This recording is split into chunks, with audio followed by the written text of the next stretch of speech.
Okay. So, you remember the video I posted last week about how I said this was the way developers actually balance their maps? Well, I lied. Sort of. Let me explain. I was planning on asking the developers two questions.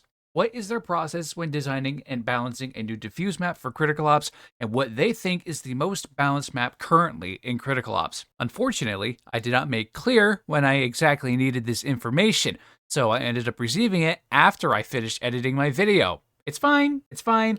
I should have been more clear about my schedule, but I'm not just going to let myself get away with this. So to Nigel, the developer who helped me with understanding these things, thank you. Big preach. However, what he told me was actually pretty close to what I had imagined was the case when developers are balancing maps. But their most balanced map choice was not what I was expecting. So before I tell you what Nigel told me, make sure you like the video and subscribe with notifications on so you don't miss another upload. Also, don't forget to check out my Discord server. Link is in the description, as well as a link to my channel support page where you can unlock custom emojis to use in the comments below, as well as my live stream chat where I stream on Saturdays at noon Eastern Standard Time. Sorry for the channel plug, but let's get back into the video.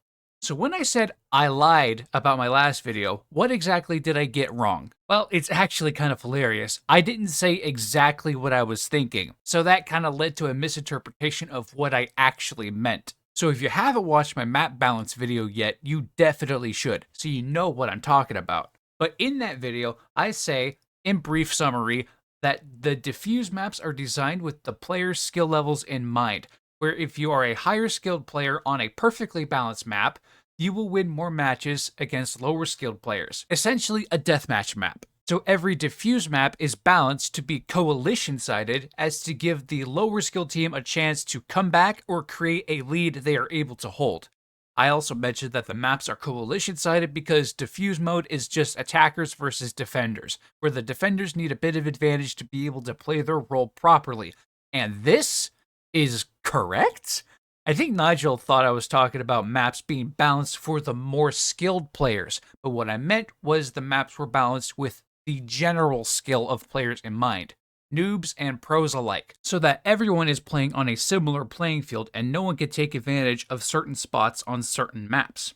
Although there are certain glitch spots that still exist in the game and require skill to pull off, we're just going to put a pin in that for now. So when it comes to actually designing and balancing a new diffuse map, what is the developer's process? Well, according to Nigel, the lead map developer, I'm assuming he is because he's the only one who responded. Anyways, he says they start with a theme for the map. Then they create a rough layout of the map with different rooms with a web pattern to create the different paths to those rooms. He also says they use a reference document of the different timings of current maps that are already in the game, just so they could get an idea of how long it should take for the players to reach certain areas of the map. Like how long it takes for the Coalition or the Breach to get from spawn to A site or B site. From there, they can begin testing. This is where PTP comes into play. And for those who don't know, and I might be wrong on the acronym here, but there are two special testing groups, PTP and ePTP. PTP stands for player-to-player testing, and ePTP stands for esports player-to-player testing. Not sure what the difference is, but all I know is that I'm in ePTP, and that's all I'm going to say about it. But the reason these testing groups exist is to let the developers test different features, including new maps, with actual humans before they are released to the beta. While this is being worked on, the art is added to the map while the map is being adjusted and refined before it is released. Once it has been out for a while, then Nigel can see what the players are doing or not doing. Then they take that information and decide from there if the map needs tweaking or if a redesign is needed.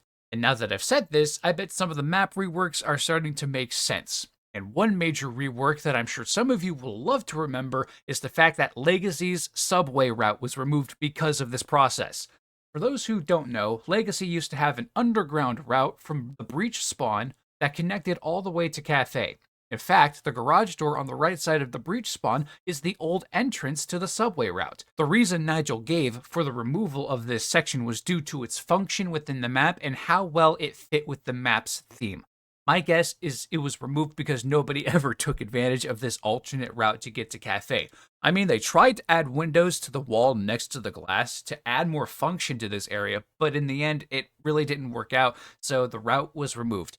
And honestly, I don't see it working either unless it could connect to different areas of the map instead of just Cafe, but that's not for me to decide.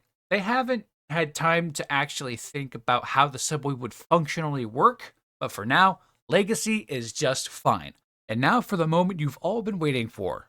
Which map does Nigel think is the most balanced map in Critical Ops? Well, for starters, he's a developer, and he has access to the analytics to either prove or disprove my choice for the most balanced map. But at the time that I asked him, he was currently on vacation, so he really didn't want to do work things, and I can respect that. But his personal pick of the most balanced map was Raid, since it is his longest existing map that he developed and has undergone several changes to attain his desired balance. Honestly, I think my previous choice for the most balanced map still stands, and if you want to know what my choice was for the most balanced map in Critical Ops, then check out my previous video, which I will have here in the end screen, as well as another video that YouTube is recommending you watch. And it better be one of my videos, otherwise I'ma make a breach-sided map. And as always, stay safe. Bye-bye.